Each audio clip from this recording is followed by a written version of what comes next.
ये दो वो अहम तरीन सियासी शख्सियात हैं जिन्होंने जम्मू कश्मीर में डेब्यू के दिन ही अपने पॉलिटिकल करियर का लगभग एंड कर दिया, क्योंकि इनके जो उम्मीदवार थे, चाहे वो जम्मू के अंदर हो या कश्मीर के अंदर, चुनावी मैदान में तो थे, लेकिन जो पहले से लगभग तय था कि उनकी जमानतें जब्त होंगी, कुछ वैसा ही हुआ। सैयद अल्ताफ बुखारी और गुलाम नबी आज़ाद, एक फॉर्मर चीफ मिनिस्टर, एक फॉर्मर एजुकेशन मिनिस्टर, दोनों की तरफ से इस बार जब चुनावी मैदान में कदम रखा गया, पहली बार लोकसभा चुनाव लड़ रहे थे। जम्मू कश्मीर अपनी पार्टी जो 8 मार्च 2020 को बनी, और दूसरी तरफ गुलाम नबी आज़ाद की पार्टी जो 26 सितंबर 2022 को बनी। बनने के बाद दोनों एक दूसरे पर संगीन इल्जामात लगाते रहे, लेकिन वो एक इल्जाम के दोनों बी पार्टी नई दिल्ली की हैं, उस इल्जाम के बीच मैदान में उतर गई।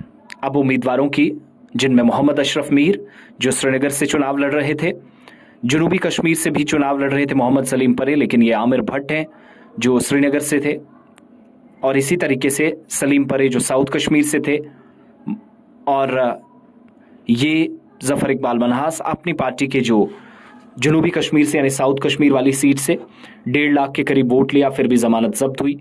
मोहम्मद सलीम परे साउथ कश्मीर से डीपीएपी से चुनाव लड़ रहे थे, इनकी जमानत जब्त हुई। डीपीएपी से आमिर भट्ट श्रीनगर से चुनाव लड़ रहे थे, इनकी भी जमानत जब्त हुई, 15,000 वोट लिए। मोहम्मद अशरफ मीर ने 68,000 वोट लिए, लेकिन जमानत जब्त हुई श्रीनगर से। और इस तरीके से इन दोनों अहम शख्सियात जो चुनावी मैदान में लोकसभा की रुकनीत हासिल करने के जरिए मुल्क की सबसे बड़ी पंचायत में जाना चाह रहे थे, लेकिन उससे पहले ही इनका पॉलिटिकल करियर दांव पर लगा।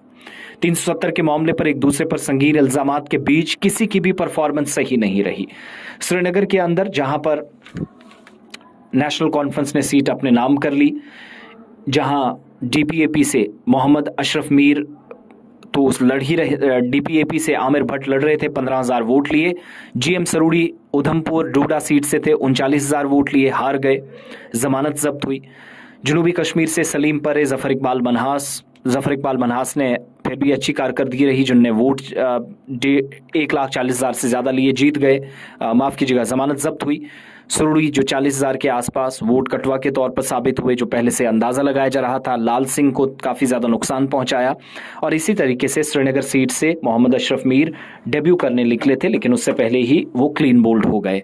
कुल मिलाकर ये दोनों शख्सियात मिलकर एक इंजीनियर रशीद को और अपनी पार्टी सज्जाद लोन को नॉर्थ कश्मीर में सपोर्ट कर रहे थे, लेकिन वहां पर भी डूबते जहाज पर इन दोनों को किसी तरीके से कोई सहारा नहीं मिला।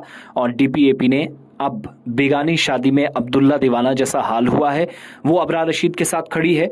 तो दूसरी तरफ आप देखेंगे सैयद मोहम्मद अल्ताफ बुखारी, जो पार्टी के उम्मीदवार तो मैदान में उतारे थे, लेकिन वो उम्मीदवार न घर के न घाट के रहे। असेंबली चुनाव में जरूर इसका फायदा हो सकता है, दोनों पार्टियां कुछ शायद मोमेंटम गेन कर सकती हैं, ग्राउंड तैयार हो सकता है, लेकिन फिलहाल इन उम्मीदवारों के जिनके आप खूबसूरत चेहरे देख रहे हैं, अल्लाह इनकी उम्रें दराज करे, लेकिन जिन पार्टियों के साथ जुड़े वहां उनकी जमानतें जब्त हो गई।